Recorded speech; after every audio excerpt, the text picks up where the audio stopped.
তারা এই দুঃসময় দলের জন্য কাজ করছে, দলের জন্য ডেডিকেটেড, দলের প্রয়োজনে নিজেদেরকে বিলিয়ে দিচ্ছে, দলের প্রয়োজনে যে কোনো ত্যাগ স্বীকারে প্রস্তুত হয়ে দলকে সামনের দিকে এগিয়ে নিয়ে যাওয়ার জন্য চেষ্টা করছে। ছাত্রলীগের সম্মানকে উচ্চ মর্যাদায় আসীন করার লক্ষ্যে কাজ করছে। ছাত্রলীগের ছেলে মেয়েদের জন্য, নেতাকর্মীদের জন্য নিজের প্রাণান্ত চেষ্টা করে যাচ্ছেন।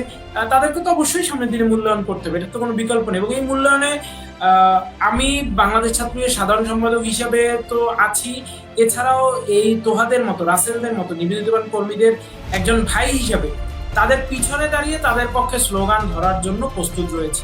যে আমি আমার তোহাদের মূল্যায়ন চাই, আমি আমার রাসেলদের মূল্যায়ন চাই, সেটি ছাত্রলীগের রাজনীতিতে হোক, আওয়ামী লীগের রাজনীতিতে হোক, যুবলীগের রাজনীতিতে হোক, স্বেচ্ছাসেবক লীগের রাজনীতিতে হোক, আওয়ামী ঘরানার যে কোনো রাজনীতিতে এই ৫ আগস্ট পূর্ববর্তী এবং পরবর্তী সময় এই সাম্প্রতিক এই দুর্যোগপূর্ণ পরিস্থিতিতে যারা কাজ করেছে, করছে, করবে, তাদেরকে মূল্যায়ন করতে হবে, করতে হবে, করতে হবে। এই ক্ষেত্রে যে বাধা হতে আসবে তার শত্রু হিসেবে আমি তার, এটা আমি অন্তত তোমাকে গ্যারান্টি দিচ্ছি, এবং এর মূল্যায়ন হবে।